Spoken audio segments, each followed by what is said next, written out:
Greetings, Cups. Welcome or welcome back again. It is time to step into the lion's den.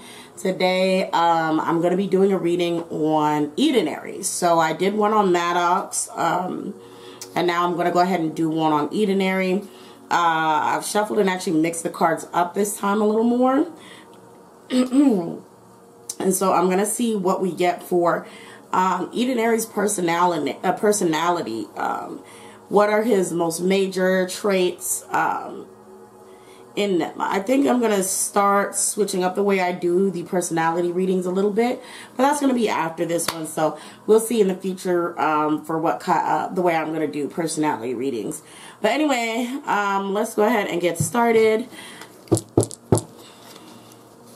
All right.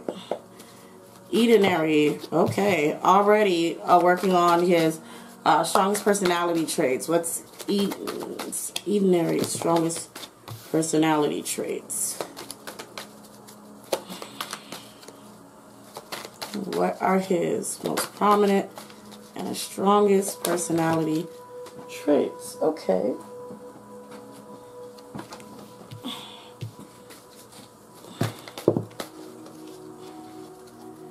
Okay.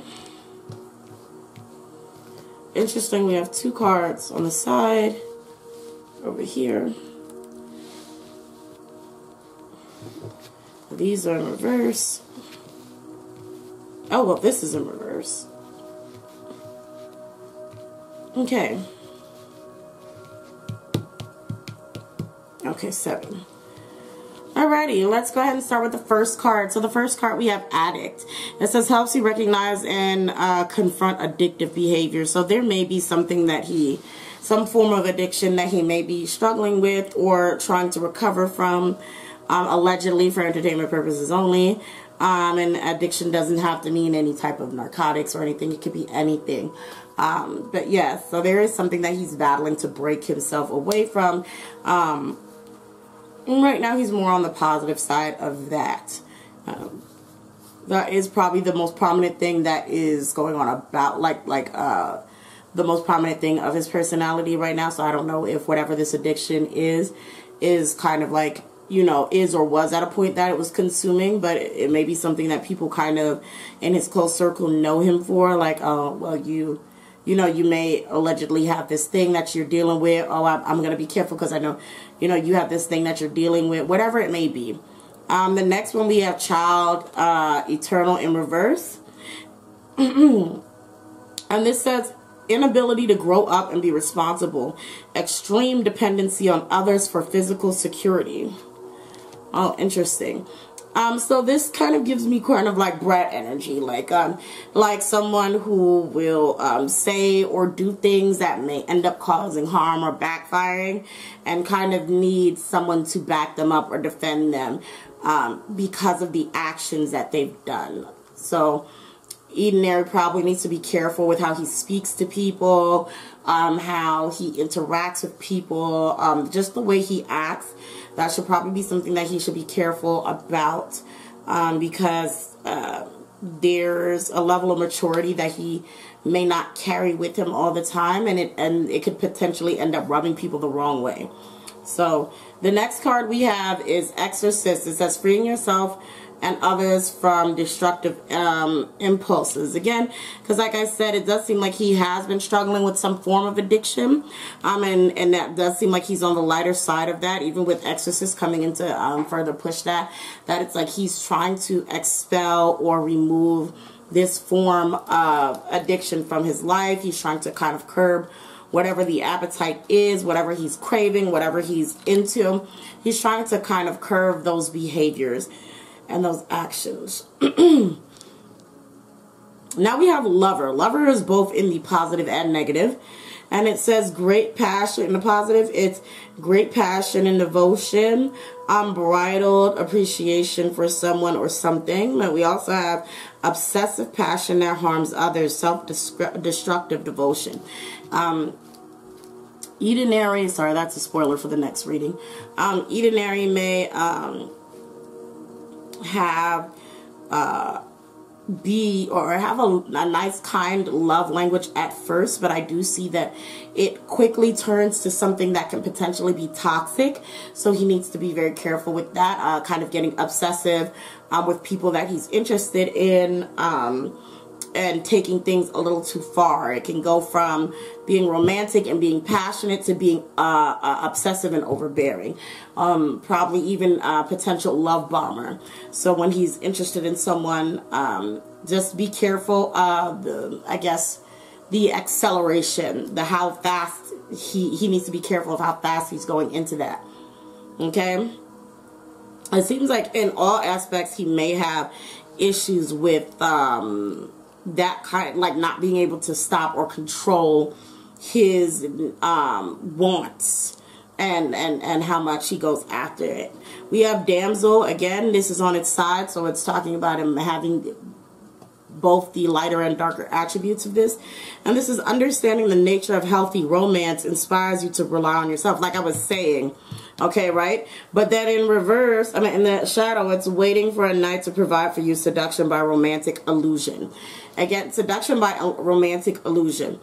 It's like he starts off, at least in his love life, allegedly for entertainment purposes only, he starts off in a place where he's good, healthy. He seems like he is a caring, understanding man. He is, you know, providing for his loved one or lover. He is doing all the things right until it gets to he's doing too much. He's, you know, calling too much. He needs to know where I'm at too much. So there is this decline, like a steady decline when it comes to his love language and the way he shows or expresses himself. Okay? We have healer in reverse in the shadow. It says taking advantage of those who need help, failing to care for oneself. Okay?